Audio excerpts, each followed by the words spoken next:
നാട്ടിലുണ്ട്. എല്ലാവരും ചേർന്നിട്ടാണ് ഇവിടെ ഇത്തരത്തിലൊരു ശില്പ പ്രദർശനത്തിന് ഒരുക്കിയിരിക്കുന്നത്.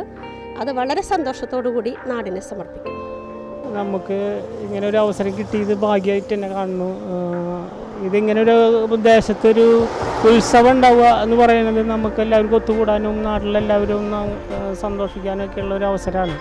അപ്പോൾ ഇങ്ങനെ ഒരു ആശയം എന്നോട് പറഞ്ഞപ്പോൾ എനിക്ക് ഇത് ഇങ്ങനെ ഉള്ളിൽ മുമ്പ് നമ്മൾ ടി വിയിലും ഇതൊക്കെ കേട്ടിട്ടുണ്ടല്ലോ, ഈ ഒരു അമ്മയും മോളെയും അവസ്ഥ നമ്മൾ കേട്ടപ്പോൾ എനിക്കത് എൻ്റെ ഉള്ളിൽ അത് ഇങ്ങനെ ഒരു ശില്പം ചെയ്യണം എന്നൊരാഗ്രഹം വന്നപ്പോൾ ഇങ്ങനെ ഇത് കിട്ടിയപ്പോൾ ഇത് ഞാനിവിടെ ചെയ്യാനൊരു ശ്രമം നടത്തി. അതെല്ലാവർക്കും വലിയ സന്തോഷമായി. അതുതന്നെ ഒരു അംഗീകാരമാണ് എന്നുള്ളത്. ഓണാഘോഷത്തോടനുബന്ധിച്ച് വിപുലമായ പരിപാടികളാണ് ചെമ്പരത്തി കലാ സാംസ്കാരിക സമിതി കാച്ചേരിയിൽ ഒരുക്കിയിട്ടുള്ളത്.